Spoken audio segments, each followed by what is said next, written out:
ગત તારીખ 14મી મે 2025ના રોજ નવસારીના બિલીમોરા ખાતે રહેતા અને વલસાડ સ્થિત બાલાજી વેફર્સના પ્લાન્ટમાં રહેતા સિનિયર ઓફિસર કલ્પેશ શાહ રાત્રિના ઊંઘ આવતી હોવાથી તેઓ નવજીવન હોટલ સામે સર્વિસ રોડ પર કાર પાર્ક કરી સૂઈ ગયા હતા.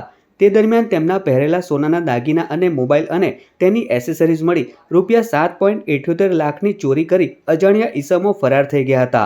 આ અંગે ગ્રામ્ય પોલીસ મથકે ફરિયાદ નોંધાતા પોલીસે ફરિયાદ નોંધી તપાસનો ધમધમાટ શરૂ કર્યો હતો.